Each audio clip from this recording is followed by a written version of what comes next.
이 시간 신앙 고백 방식으로 우리 주일 예배 시작하도록 하겠습니다.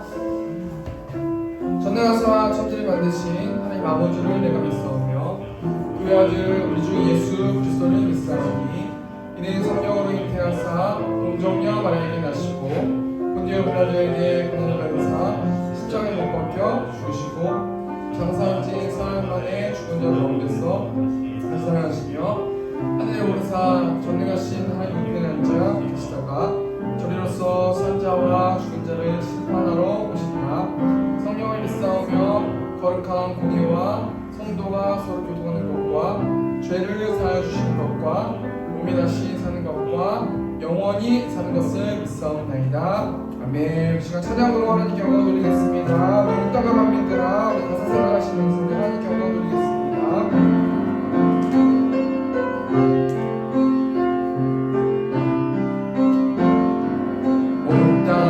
만민들아 주의 음성 듣고 모두 기뻐하라. 좀 더 빨리 산들과 나무들도 즐겁게 춤추며 함께 손뼉쳐 다시 한번 찬양하겠습니다. 온 땅과 만민들아 온 땅과 만민들아 주의 음성 듣고 모두 기뻐하라. 산들과 나무들도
주님의 영광 나타나셨네.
자는 흔들며 할렐루야 임하소서. 자는 걷게 되리 나는 선포하리매. 만왕의 왕 예수 주의 나라 임하시. 찬양하세 찬양하세 찬양하세. 함께 소리 높여 찬양 드리세. 아멘. 찬양하세 찬양하세 찬양하세. 함께 소리 높여 찬양 드리세. 아멘. 찬양 받기에 아까운 언제나 동일하신 주. 무릎 꿇고서 이름 외치세. 예수 나의 왕 예수 나의 왕 예수 나의 왕. 아버지 찬양하겠습니다. 찬양하세 찬양하세. 아멘. 찬양하세. 함께 소리 높여 찬양 드리세. 아멘. 찬양하세 찬양하세 찬양하세. 함께 소리 높여 찬양 드리세. 아멘. 찬양받기에 찬양받기에 합당하신 주님. 언제나 동일하신 주. 무릎 꿇고서 주님을 외치세. 예수 나의 왕 예수 나의 왕 예수 나의 왕. 아멘. 찬양받기에 찬양받기에 합당하신 주님. 언제나 동일하신 주. 무릎 꿇고서 주 이름 외치세. 예수 나의 왕 예수 나의 왕 예수 나의 왕. 아멘. 이곳에 임하신 하나님 나라 가난한 마음으로 바라보리라. 먼저 그 나라 그 뜻 구하며 나의 삶 드리리. 아멘. 주님이 맡기신 주님이 맡기신 하나님 나라 믿음의 눈으로 바라보리라. 하늘의 뜻이 이 땅 가운데 완성될 그날까지 믿음 다하여 그 위에 서리라. 하나님의 나라는 무너지지 않으니 믿음 다하여 그 나라 세워가리라. 주님 곧 오실 때까지. 다시 한번 찬양하겠습니다. 이곳에 임하신 하나님 나라 가난한 마음으로 바라보리라. 먼저 그 나라 그 뜻 구하며 나의 삶 드리리.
아멘. 우리 시간 좀 같이 기도로 나갔으면 좋겠습니다. 이 시간 우리 예배를 위해서 좀 기도해 주시고, 하나님 우리 새롭게 성도들이 하나님의 통치를 받고 예수 십자가 보혈을 의지해서 또 부활의 기쁨을 즐거움을 통하여서 구원받는 우리 새롭게 성도들 될 수 있는 인도해 달라고 이 시간 주여 한번 해주시고 통성으로 기도하겠습니다. 주여, 내가 풍성하신 하나님 세상 가운데서 구원하여 주시고 또 이 자리에 하나님 불러주셔서 하나님 감사합니다. 하나님 이곳에 있는 하나님의 성도들, 하나님의 자녀들이 하나님 예수 십자가 보혈 의지함을 통하여서 그 기쁨을 가지고 매일 동안 살아갈 수 있는 우리 새롭게 성도들 될 수 있도록 아버지 붙들어주시고, 하나님 예수님께서 다시 그 부활의 기쁨을 가지고 그 십자가 보혈을 믿음을 통하여서 하나님 구원받는 자들 될 수 있도록 아버지 축복하여 주시고, 하나님 우리 그 영혼들 혼자만 구원받는 것이 아니라 그 복음을 전하면서 그 사랑의 복음을 전하면서 나아갈 수 있는 우리 새롭게 성도들 될 수 있도록 아버지 붙들어주실 줄 믿습니다. 하나님 우리 찬양과 기도를 받아주시고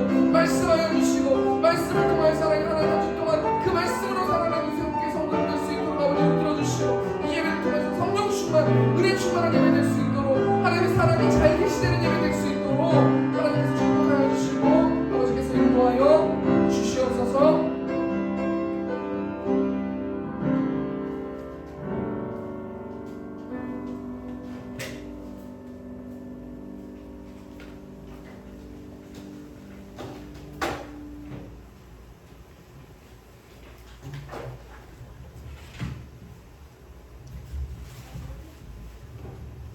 은혜가 풍성하시고 자비로우신 하나님 감사합니다.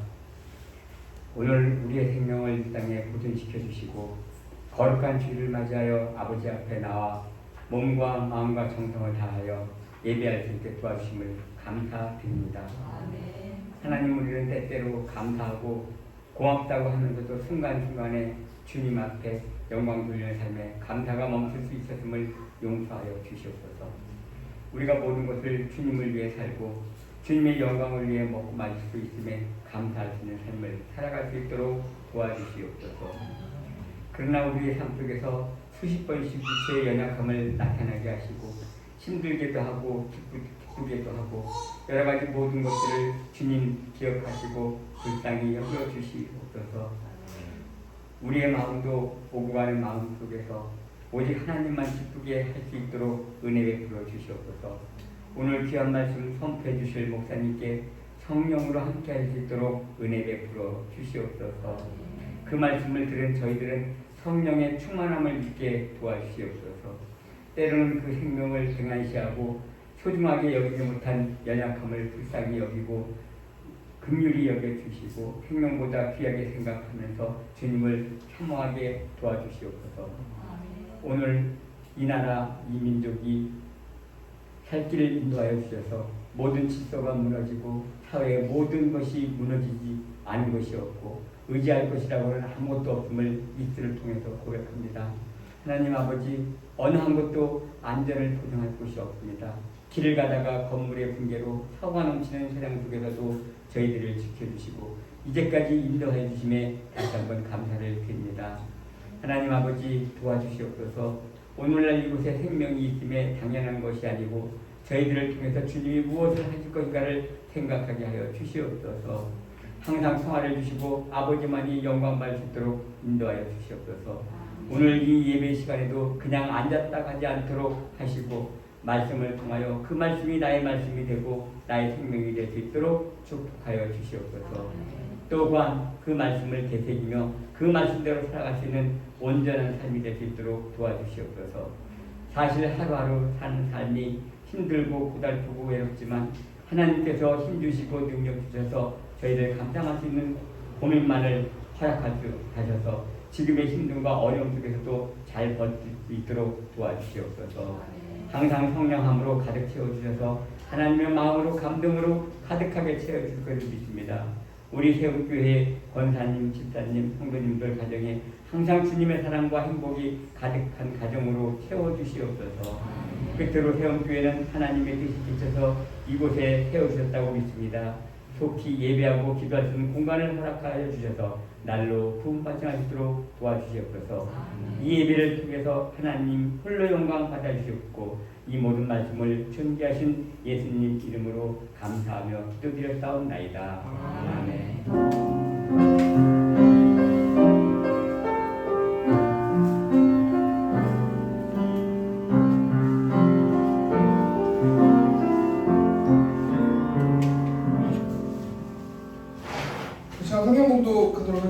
누가복음 17장 20절에서 30절 말씀 신약성경 105페이지에 있습니다.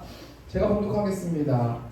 바리새인들이 하나님의 나라가 어느 때 임하나이까 묻거늘 예수께서 대답하여 이르시되 하나님의 나라는 볼 수 있게 임하는 것이 아니요 또 여기 있다 저기 있다고도 못하리니 하나님의 나라는 너희 안에 있느니라.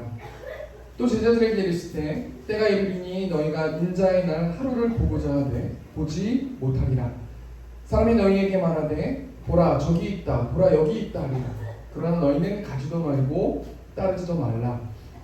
번개가 하늘 이쪽에서 번쩍이어 하늘 아래 저쪽까지 비침같이 인자도 자기 날에 그러하리라.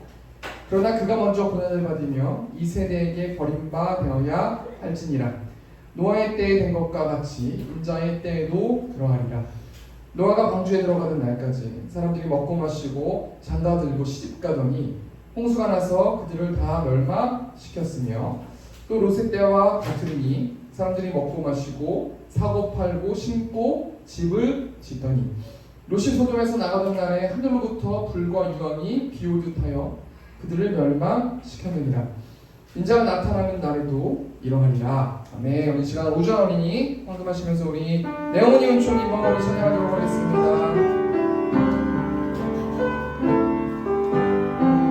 내 영혼이 은총 입어 중한 죄짐 벗고 보니 슬픔 많은 이 세상도 전부 그로 바하로라. 할렐루야 찬양하세 내 모든 사함하고 주 예수와 동행하니 그 어디나 하늘나라 주의 얼굴 뵙기 전에 멀리 흘러 하늘나라 내 맘속에 이루어지니 날로 가깝도다. 할렐루야 찬양하세 내 모든 사함하고 주 예수와 동행하니 그 어디나 하늘나라 높은 산이 거친 들이 조망이라 궁궐이라 내 주 예수 오신 곳이 그 어디나 하늘나라. 할렐루야 찬양하세 내 모든 사함하고 주 예수와 동행하니 그 어디나 하늘나라. 네, 이 시간 광고하는 시간 하도록 하겠습니다. 주보 뒷면에 광고 있습니다. 참고해 주시면 감사하겠습니다. 세움교회를 세워주신 하나님을 찬양하며 이곳에서 예배하는 성도님들을 사랑하고 축복합니다. 우리 박미선 집사님이 저희 처제되는데요. 이제 이번 주 수요일 날 주일부터 해서 이제 수요일 날 다시 캐나다로 돌아갑니다. 제가 주보에 파송으로 썼는데 파송을 저희가 받아서 박미선 집사님 저희한테 오셨고 다시 이제 저희가 그 교회로 파송하는데 이따가 잠깐 기도하는 시간 갖도록 하겠습니다.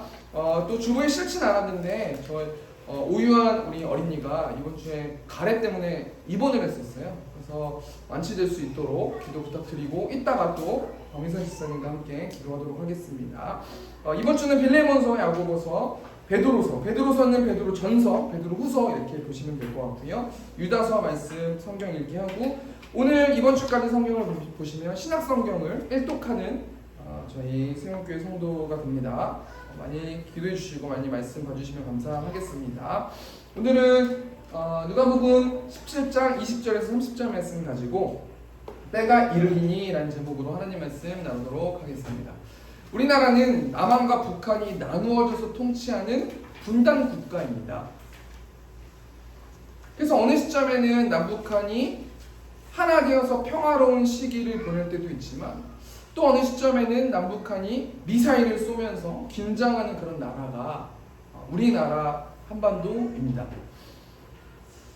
그렇다면 여러분, 북한이 어떤 나라입니까? 한마디로 말해서 우리 위에 있는 그 북한은 김정은이라는 지도자가 통치하는 나라가 북한입니다. 근데 이 김정은이라는 지도자가 어떻게 통치하냐면 힘을 가지고 지배하는 거죠. 그래서 그 북한에는 김정은한테 아무도 대항하거나 지시하는 일이 없습니다. 오로지 이 김정은이라는 사람을 통해서, 그 지도력을 통해서, 리더십을 통해서 이끌어지는 나라가 북한이라는 거예요. 제가 얼마 전에 영상을 하나 봤는데 이제 만나러 갑니다 라는 프로그램인데요, 이 김정은을 경호했던 사람이 이제 만나러 갑니다 라는 프로그램에 나와가지고 이제 이야기하는 걸 봤는데, 김정은이 행사를 갈 때는 7개의 차량이 있다고 해요. 7개 차량이 같이 간다고 해요. 그러면서 가면서 서로 섞이면서 막 그렇게 행사장으로 간다고 하는데, 그 누구도 김정은을 3초 이상 쳐다보면 바로 총에 맞는다고 그러더라고요. 그러니까 3초 이상 쳐다봤을 때는 혹시 몰라서 총을 빼서 쏠 수도 있기 때문에 김정은이라는 지도자를 3초 이상 쳐다보면 안 된다라고 그 프로그램에서 어떤 청년이 이야기하는 걸 봤는데요. 뭘 얘기하는 거냐면, 이 김정은이라는 사람은 사람들을 잔인하게 죽이면서까지 자신의 리더십을 지키려고 노력하는 사람, 힘으로 통치하는 그런 사람이 김정은이라는 사람이라는 거예요.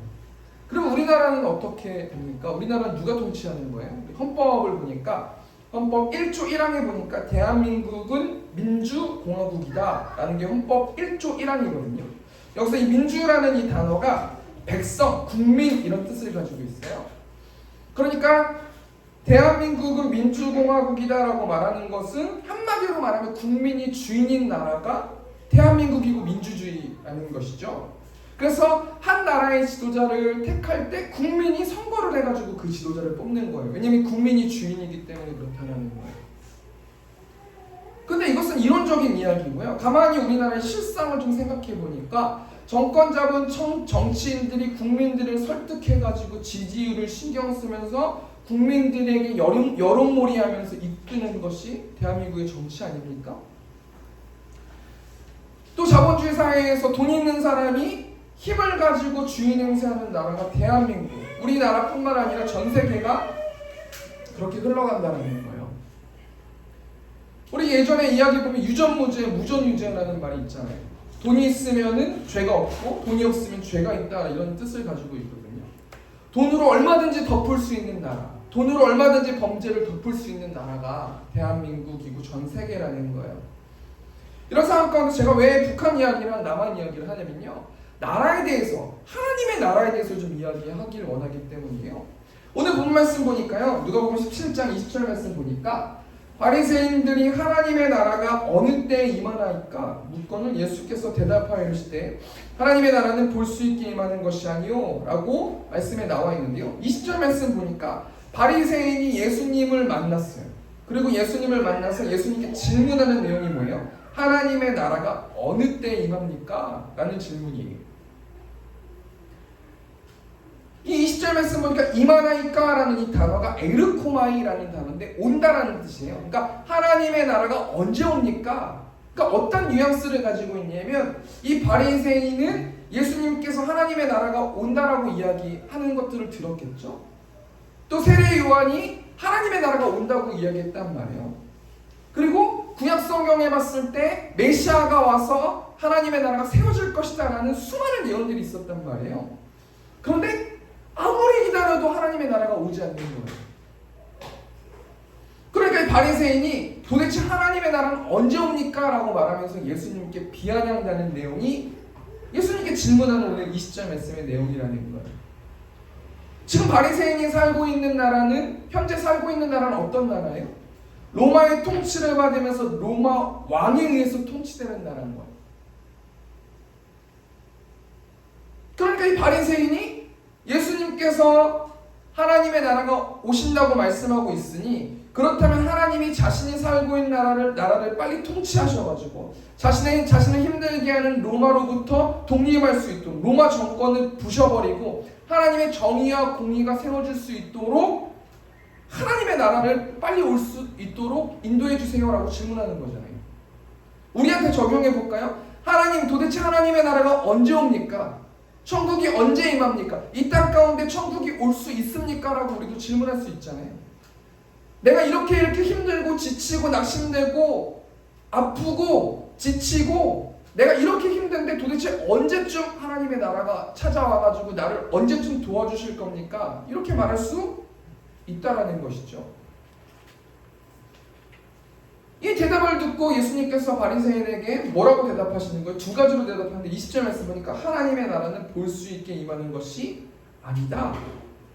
천국, 하나님이 통치하는 나라는 볼 수 있게 임하는 것이 아니라는 거예요. 출애굽기 1장 말씀 보면 이스라엘 백성들이 애굽에서 학대받잖아요. 모진 고난을 받고 흙 이기기, 벽돌 굽기 막 이런 거 하고 있거든요. 막 탄식하면서 하나님께 부르짖었어요. 그러니까 하나님이 지도자 모세를 세우셔가지고 애굽에서 탈출하게 만드세요. 10가지 재앙을 통해서 애굽에서 하나님의 백성들을 탈출하게 만드세요. 그리고 나서 홍해를 건너가게 하세요. 그리고 애굽 사람들은 완전히 수장시켜 버리시는 그런 일들이 벌어지거든요. 우리가 원하는 하나님의 통치 방식은 이거 아닌가라는 생각을 하는 거죠. 나를 힘들게 하는 사람들 다 없애버리고 나를 짜증나게 하는 사람을 다 없애버리고 하나님께서 무조건 내 편이 되어가지고 이끄시는 그 나라를 우리는 원하지 않는다는 거예요. 그런데 하나님께서는, 예수님께서는 하나님의 나라는 볼 수 있게 오는 게 아니라는 거예요. 천국은 여기가 천국이다 이렇게 말할 수 있는 건 없다라는 거예요. 볼 수 있게 천국은 임하지 않는다는 거예요. 두 번째, 예수님께서 대답하실 때 21절에서 보니까 뭐라고 말씀하세요? 또 천국이라는 하나님의 나라는 여기 있다 저기 있다고도 못하느니 하나님의 나라는 너희 안에 있느니라. 하나님의 나라는 저기 있다 여기 있다. 우리가 이렇게 생각해 볼 수 있잖아요. 우리가 천국에 갈 때는 어떻게 가야 될까? 지구를 떠나서 화성 같은 데나 토성 같은 데나 다른 어떤 곳에 천국이 있을 거다. 우리는 글로 갈 것이다. 이렇게 생각하는 사람들이 많이 있거든요. 또 이 땅 가운데서 유토피아 같은 이상의 나라가 있다고 생각해요. 그리고 그곳에 우리는 간다고 생각해요. 근데 예수님께서 뭐라고 말씀하시냐면 하나님의 나라는 여기 있고 저기 있고 여기가 천국이고 여긴 지옥이고 이렇게 말할 수 있는 게 하나님의 나라 천국이 아니다라고 말씀하고 계세요. 그러면서 21절 말씀 하반절 말씀 보니까 뭐라고 말씀하고 계세요? 하나님의 나라는 너희 안에 있다. 이 너희 안에, 이 안에 있다. 이 안에라는 단어가 엔토스라는 단어인데 이 엔토스가 가운데라는 단어거든요. 그러니까 이 당시 지금 바리새인과 예수님의 제자들과 예수님이 같이 있었어요. 근데 이때 예수님의 제자들도 있었단 말이에요. 그러니까 예수님께서 예수님의 제자들 그 가운데 하나님의 나라가 있다라고 말씀하고 계신다라는 거예요. 한마디로 말해서 뭘 얘기하는 거냐면 하나님의 나라는 하나님의 통치를 받는 사람 가운데 있다라는 거예요. 이 세상에는 세 가지 부류의 사람들밖에 없거든요. 첫 번째가 뭐냐면 자기 자신이 자신을 통치하는 사람이에요. 내 맘대로 사는 사람이에요. 육체의 정욕을 맺고 안목의 정욕을 맺고 이생의 자랑을 하면서 내 마음대로 내 뜻대로 내가 즐기고 싶은 거 다 즐기면서 내가 하고 싶은 거 다 하면서 살아가는 사람. 두 번째 어떤 사람이 있어요? 타인이 자신을 통치하는 사람들이 있어요. 타인에게 기대가지고 다른 사람한테 다른 사람이 어떻게 할지에 대해서 눈치 보면서 다른 사람들 눈치 보면서 사는 사람들이 있다는 거예요. 세 번째는 어떤 사람들이 있냐면 하나님이 자기 자신을 통치하는 사람. 하나님이 어떤 사람의 마음을 통치하는 사람이 있다는 거예요. 이런 사람들이 성경에서 뭐라고 말하는 사람이에요? 성령 충만한 사람이라는 거예요. 성령 하나님께서 그 성도의 마음에 내주하셔가지고 그 하나님의 말씀에 순종하면서 어쩔 수 없이라도 순종하면서 살아가는 하나님이 이끄시는 사람. 세상의 윤리적인 거나 이성적인 거나 어떤 세상의 가치대로 하지 않고 그게 분명히 잘못됐지만 그게 너무 힘들지만 하나님 뜻대로 살아가는 사람. 제가 이번 주에 간증 프로그램 하나 봤는데 소방차라는 그룹 아세요? 저희 아내는 아마 모를 것 같은데 소방차라는 그룹이 있어요. 이 김태형이라는 가수의 간증을 봤는데요. 이 소방차라는 그룹이 1987년에 데뷔한 대한민국 3인조 댄스 그룹이에요. 뭐 어젯밤 이야기, 쥐카페 이런 히트곡이 있었대요. 근데 이 김태형이라는 사람이 그 소방차라는 어떤 댄스 그룹의 리더거든요.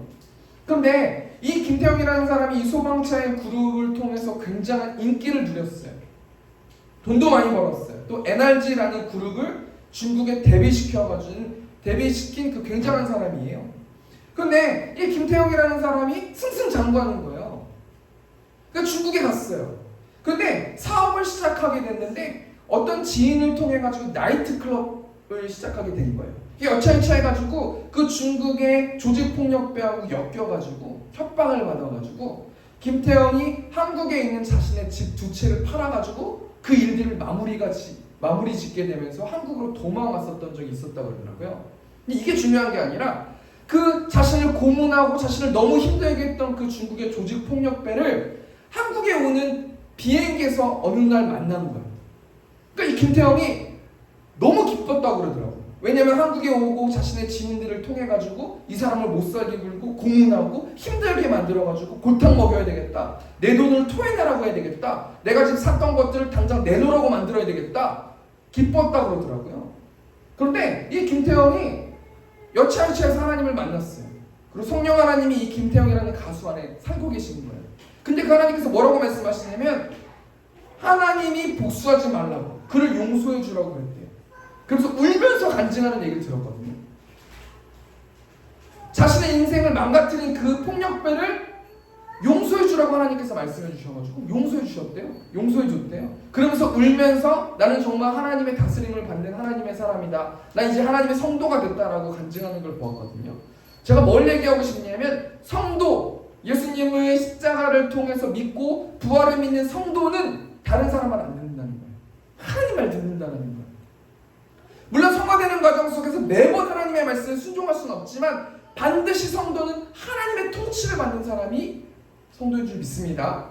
이런 상황 가운데서 예수님이 성도들에게 심판의 날에 대해서 말씀하고 계세요. 누가복음 17장 22절 말씀 보니까 또 제자들에게 이르실 때 때가 이르리니 너희가 인자의 날 하루를 보고자 하되 보지 못하리라. 여기서 때가 이르리니, 여기서 이르리니라는 이 단어가 에르코마이라는 단어인데 그날이 올 것이다. 한마디로 뭐예요? 심판의 날이 올 것이다. 예수님께서 심판하러 이곳 가운데 오실 것이다 라는 것이잖아요. 그래서 오늘 설교 제목이 때가 이를 것이다, 반드시 심판의 날이 올 것이다 라고 제목을 제가 정했거든요.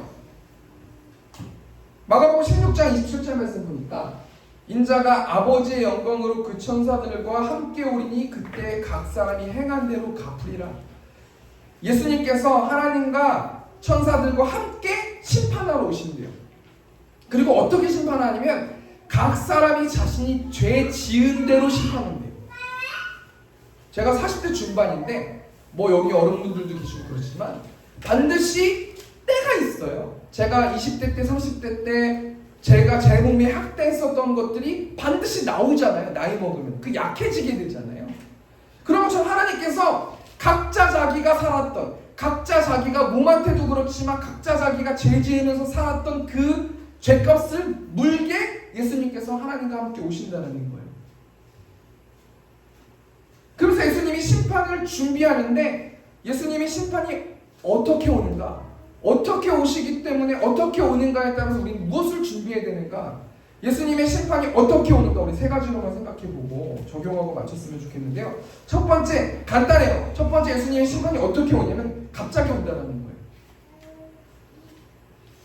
누가복음 17장 22절 말씀 보니까 또 제자들에게 이르시되 때가 이르리니 너희가 인자의 날 하루를 보고자 하되 보지 못하리라. 심판은 갑자기 온다는 거예요. 어떤 특정한 날이 아니라 심판은 갑자기 하나님의 기준대로 하나님의 그 시간에 갑자기 온다는 거예요. 그러면서 누가복음 17장 23절 말씀 보니까 사람이 너희에게 말하되 보라 저기 있다, 보라 여기 있다 하리라. 그러나 너희는 가지도 말고 따르지도 말라. 심판이 갑자기 찾아올 것이다. 심판이 갑자기 찾아온다는 거예요. 근데 예수님이 심판하러 오실 때 나타난 현상이 이단들이 심판이 저기 있을 것이다, 여기 있을 것이다, 하나님의 나라가 도래할 것이다, 이곳에 있을 것이다, 언제 심판될 것이다, 메시아 올 것이다, 이렇게 말한다는 거예요. 근데 그때에 너희 성도들은 가지도 말고 따르지도 말라. 왜 그래요? 마태복음 24장 36절 말씀 보니까 그러나 그날과 그때는 아무도 모르나니 하늘의 천사들도 아들도 모르고 오직 아버지만 아시느니라. 심판은 하나님만 아신대요. 심판의 때는 하나님만 아신대요. 그럼 우리가 첫 번째로 뭘 좀 생각해 봤으면 좋겠냐면 심판이 갑자기 온대요. 그럼 성도들은 그 심판을 어떻게 준비해야 되는가 우리가 좀 한번 생각해 봤으면 좋겠는데요. 마태복음 25장 말씀 보니까 열 처녀 비유가 나오는데 이 결혼식이 열려가지고 열 처녀들이 신랑을 맞이하기 위해서 신랑을 기다려요. 근데 쓸개 있는 5 처녀는 그릇에 기름을 담아가지고 함께 신랑을 기다리고 미련한 5 처녀는 등만 가지고 기름을 가지지 못하고 신랑을 기다리거든요. 그리고 신랑이 왔어요. 근데 신랑이 왔을 때 기름을 가지지 못한 처녀들은 혼인잔치에 들어가지 못하는 거예요. 제가 뭘 얘기하는 거냐면 이 비유에 대해서 설명하기보다 이 성도들은 뭘 준비해야 되는 거냐면 성령 하나님과 영적으로 교제하면서 살아가야 된다는 거예요. 첫 번째 대해 정리해볼까요? 간단한 거예요. 예수님의 심판이 어떻게 오는가? 갑자기 올 것이다. 그런데 수많은 이단들이 와가지고 하나님의 나라가 천국이 여기 있다, 저기 있다, 이곳에 있다, 하나님이 이쪽에 통치할 것이다, 언제 올 것이다 이렇게 말할 텐데 따라가지 말아라. 성도들은 어떻게 심판을 준비해야 되느냐? 이 김태형이라는 가수처럼 하루하루 매일매일 삶 가운데서 성령 하나님의 메시지를 들으면서 하나님의 뜻을 이뤄드리면서 하나님 말씀에 순종하면서 살아야 된다. 이게 첫 번째 말씀인 거예요. 두 번째 예수님의 심판이 어떻게 오는가? 모두가 볼 것이다 라는 것인데요. 우리 누가복음 17장 24절 말씀 보니까 번개가 하늘 아래 이쪽에서 번쩍이 하늘 아래 저쪽까지 미친같이 인자도 자기 날에 그러하리라. 번개를 치면 모든 사람들이 번개 치는 것을 볼 수 있잖아요. 예수님의 심판은 모든 사람들이 본다라는 거예요. 여러분 1992년에 휴거가 일어난다고 대한민국이 난리 난 적이 있었어요. 성산동에 있는 다미성교회라는 곳의 이야기를 들어보셨는지 모르겠는데요. 이 이장님이라는 사람이 다가올 미래를 대비하라라는 책을 써가지고 그 책에 있는 내용을 믿는 종교가 시작됐는데 이 책에 보니까 1992년 10월 28일 24시에 예수님을 믿는 10억 명이 휴거된다. 공중으로 들려서 올라간다. 이런 그런 교리가 있었는데 그 교리를 믿는 사람이 전국의 250개 교회와 신도 10만 명이 이 사실을 믿었어요. 그래가지고 재산 다 갖다 바치고 1992년 10월 28일만 기다린 거예요. 근데 1992년 10월 28일 24시에 아무 일도 벌어지지 않았어요. 심판은 하나님만 하시고 심판의 때는 하나님만 하시고 이게 논리적으로도 말이 안 맞는 거예요. 말씀으로 봤을 때. 공의로운 예수님은 모든 사람들이 심판을 볼 수 있도록 오실 거예요. 이게 말이 안 맞는 게 대한민국에 있는 10억 명 사람들만 예수님의 심판이 온다고 생각한 거 아니에요. 다른 나라 사람들은 모르는 거 아니에요. 이것은 말도 안 되는 이단이라는 것이죠. 제가 뭘 얘기하고 싶냐면 예수님이 심판의 모습도 모든 사람들이 볼 수 있도록 계시하셨지만 예수님이 구원받는 모습도 모든 사람들이 볼 수 있도록 알 수 있도록 이해할 수 있도록 계시하셨다는 거예요. 어떻게 우리가 사람들이 구원받을 수 있는가? 누가복음 17장 25절 말씀 보니까 그러나 그가 먼저 많은 고난을 받으며 이 세대에게 버림받아야 할지니라. 예수님의 십자가의 고난을 통해서 그 예수님의 십자가를 믿음을 통해서 예수님의 십자가를 통해서 죄진 내 죄가 씻겨졌다라는 그 사실을 믿음을 통해서 예수님이 메시아로 오셔가지고 버림받았다라는 그 믿음을 통해서 구원의 길이 열려졌다라는 거예요. 이사야서 53장 2절 말씀 보니까 그는 주 앞에서 자라나기를 연한 순 같고 마른 땅에서 나온 뿌리 같아서 고운 모양도 없고 풍채도 없은즉 우리가 보기에 흠모할 만한 아름다운 곳이었도다. 그는 멸시를 받아 사람들에게 버림받았으며 강고를 많이 겪었으며 질고를 하는 자라. 마치 사람들이 그에게 얼굴을 가리는 것 같이 멸시를 당하였고 우리도 그를 귀히 여기지 아니하였도다. 여러분, 구원의 길이 어디에 있습니까? 예수 그리스도. 우리가 죽음 이후의 구원의 길이 어디 있습니까? 예수 그리스도. 우리가 이 땅의 문제 가운데서 해결하지 못하고 내 힘으로 도저히 해결할 수 없는 그 일들을 하기를 원한다면 마스터키가 누구한테 있습니까? 예수 그리스도에게 있다는 거예요. 질병의 문제, 아픔의 문제, 모든 문제의 근원을 풀 수 있는 게 뭐냐면 예수 그리스도께 있다는 거예요.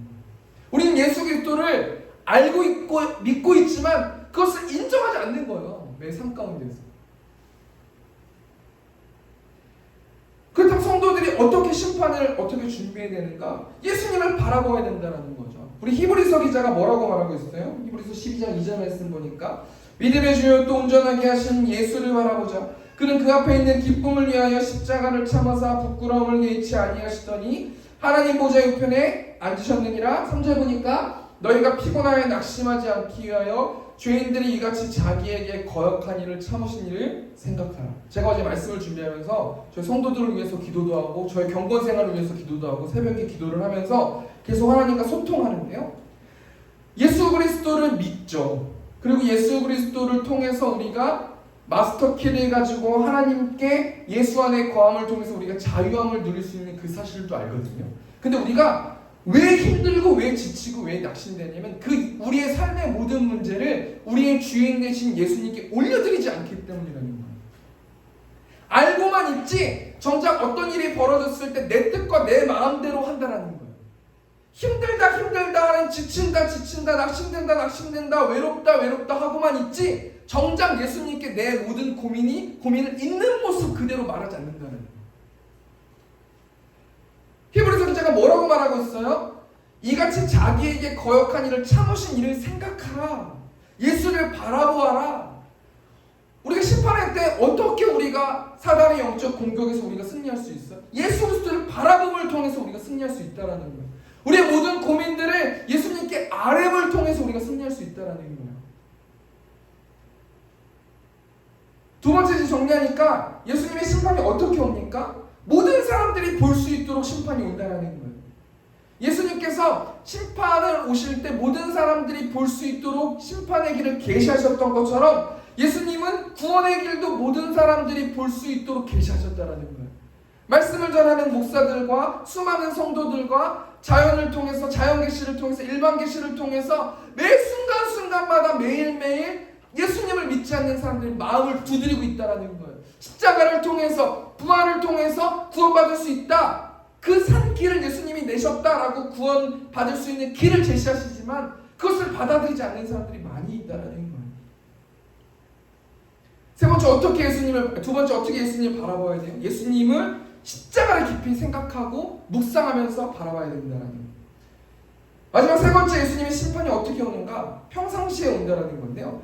성경은 이것을 설명하기 위해서 노아라는 사람과 롯이라는 사람을 통해서 심판에 대해서 설명하는데 두 인물의 시대적 배경이 있는데요. 노아의 때의 시대적 배경이 어떤 거냐면요. 누가복음 17장 26절 말씀 보니까 노아의 때에 된 것과 같이 인자의 때에도 그러하리라. 노아의 때는 어때요? 창세기 6장 11절 말씀 보니까 그때 온 땅이 하나님 앞에 부패하여 포악함이 땅에 가득한지라.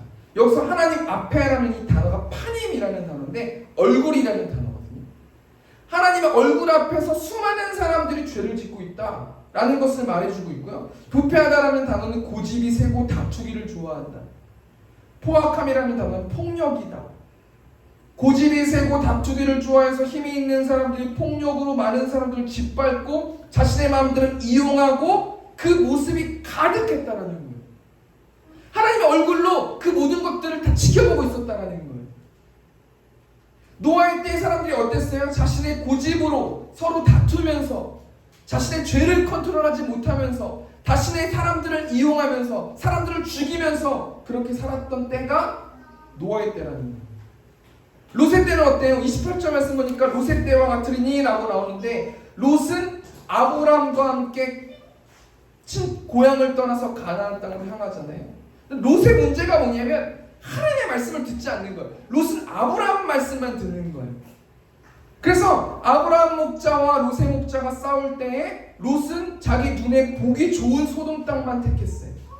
그리고 소돔 땅에서 외롭게 살았어요. 소돔 땅의 모습은 어때요? 창세기 19장 4절 말씀 보니까 그들이 눕기 전에 그 성사람도 소돔 백성들이 노소를 막론하고 원근에서 다 모여 그 집을 에워싸고, 노소를 막론하고 새로운 뉴페이스, 새로운 사람이 오니까 그 사람을 취하기 위해서, 음란하기 위해서, 그 사람을 가지기 위해서 남자 여자 누구를 막론하고 그 사람을 취하기 위해서 미친 듯이 그 새로운 사람들이 온 그 천사가 온 그 집에 롯의 집을 에워쌌다라는 거예요. 그게 시대를 반영하는 거 아닙니까? 5절 말씀 보니까 롯을 부르고 그에게 이르되 오늘 밤에 내게 온 사람들이 어디 있느냐 이끌어내라, 우리가 그들과 상관하리라. 이 상관하리라는 단어가 뭐예요? 성관계 맺는다는 거잖아요. 남자든 여자든 난 필요 없다. 내가 쾌락과 즐거움을 위해서라면 난 뭐든지 할 수 있다. 빨리 내놔라, 빨리 내놔라, 이렇게 소리 지른다라는 거예요. 그런 시대적인 배경 속 그런 상황 가운데서 롯이 살고 있다라는 거예요. 롯이 뭐라고 말해요? 창세기 19장 8절 말씀 보니까 내게 남자를 가까이 하지 아니한 두 딸이 있다. 내가 두 딸 줄 테니까 이 사람들 건들지 말아라. 이런 분위기 사회 속에서 살고 있는 거 아니에요?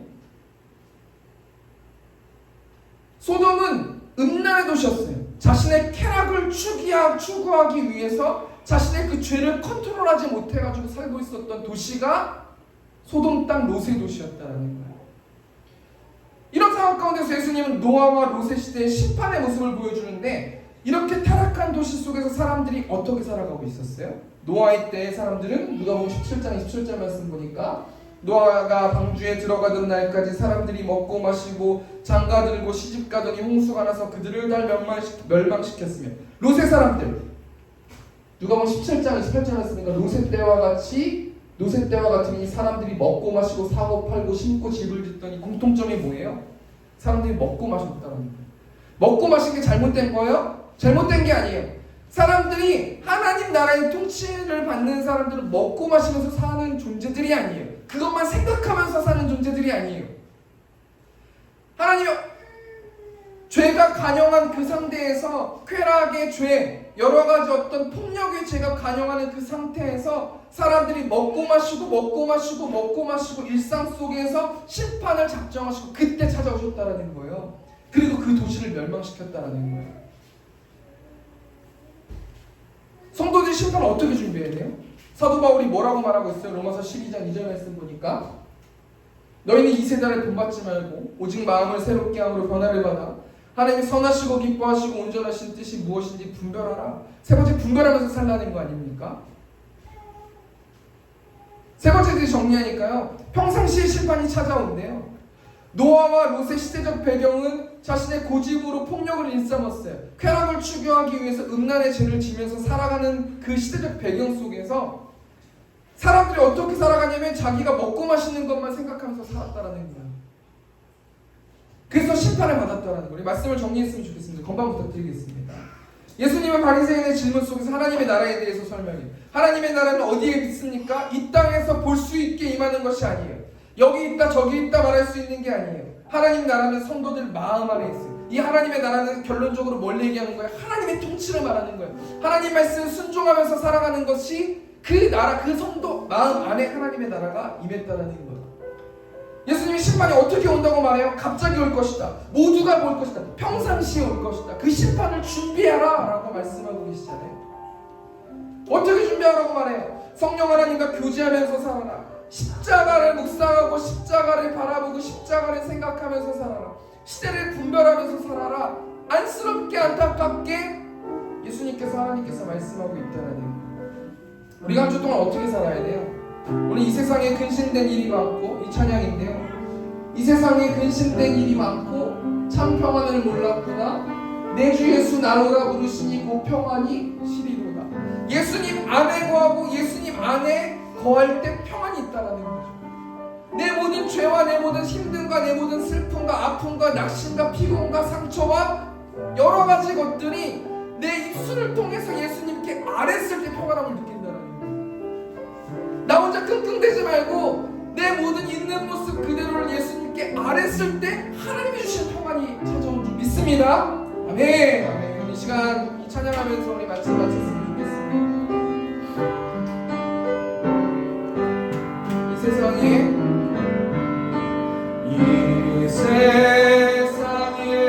근심된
두려워하지 말라 내가 너와 함께함이라. 놀라지 말라 나는 너의 하나님이 됨이라.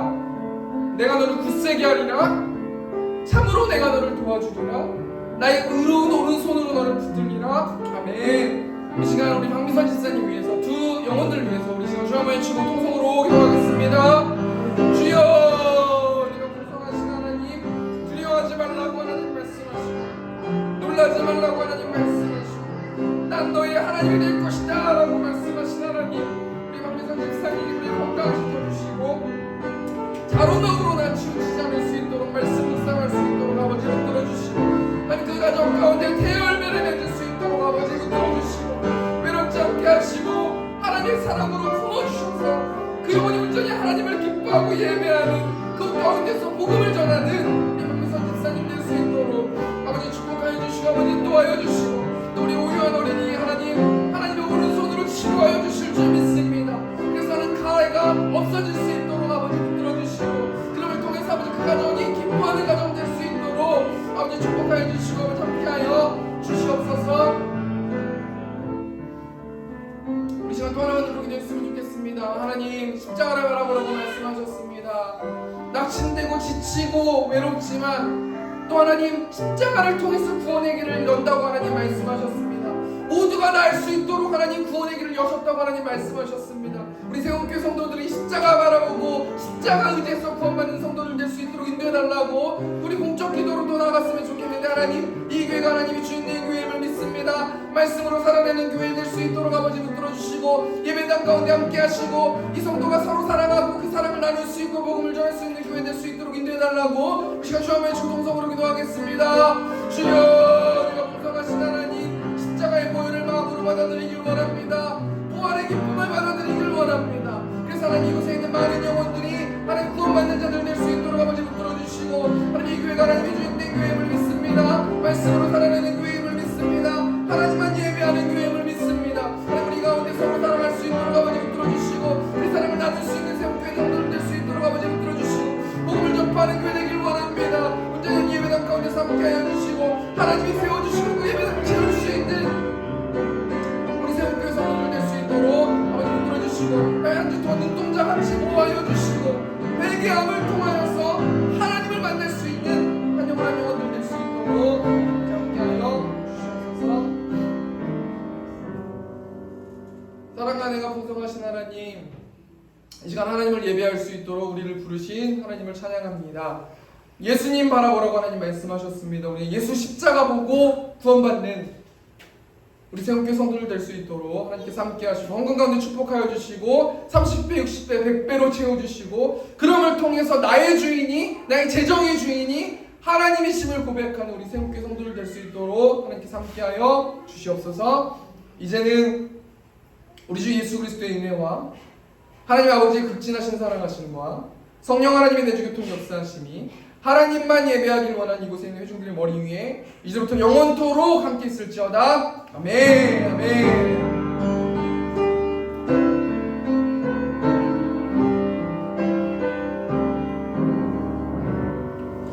감사합니다. 우리 박수 치고 마치겠습니다.